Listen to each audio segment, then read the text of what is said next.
Olá, tudo bem? Você já deve ter ouvido falar do grande escritor português José Saramago. Ele ganhou o Prêmio Nobel de Literatura em 1998. Em 95, 3 anos antes, ele escreveu uma obra maravilhosa, que tem um texto fantástico, Ensaio sobre a Cegueira.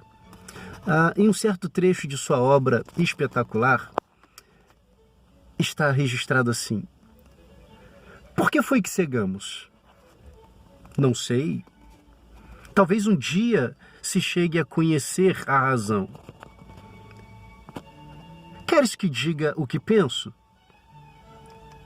Penso que não cegamos.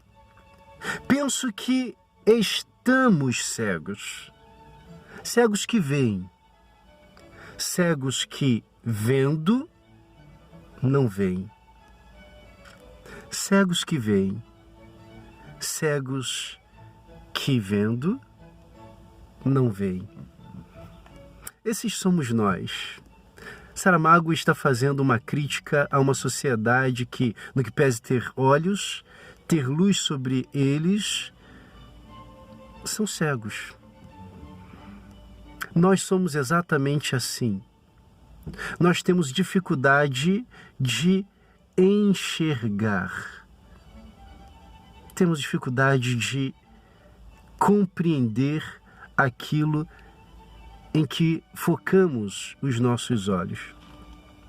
Sabe, o Evangelho de Jesus Cristo, que foi registrado por Mateus no capítulo 14, conta a história de Pedro, o apóstolo, o grande apóstolo Pedro.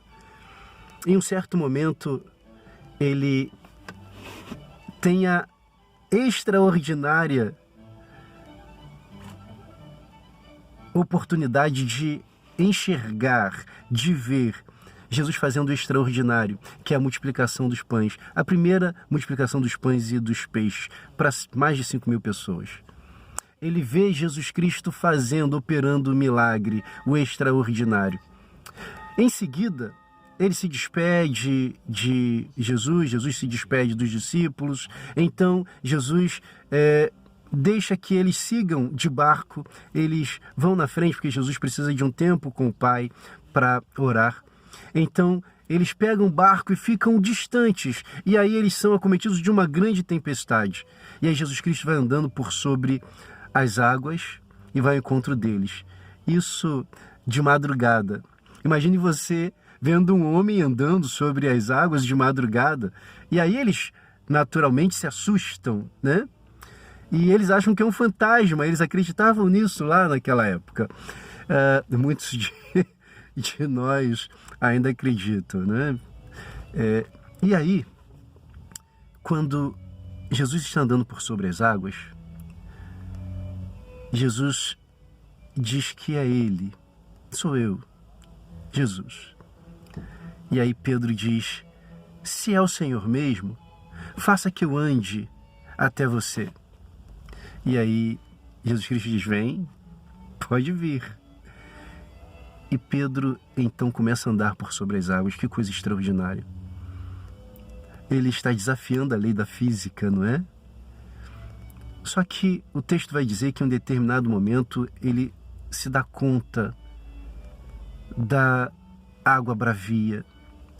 Ele provavelmente se dá conta de que aquilo que ele estava fazendo era impossível, improvável, não fazia o menor sentido, apesar de ele ter diante dele o grande Deus.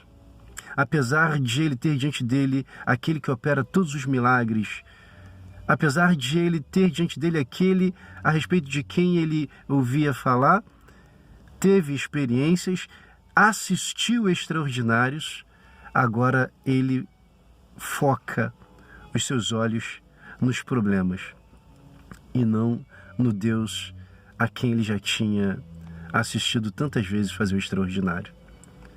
Na verdade, como disse Saramago, ele foi um cego que via. Cego que vendo, não viu.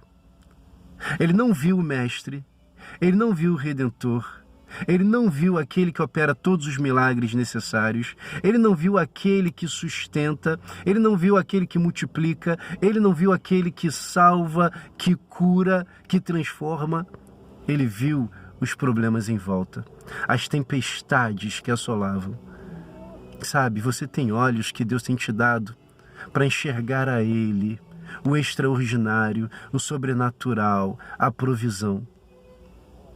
Por que que você tem escolhido ver aquilo que te oprime, aquilo que te assusta?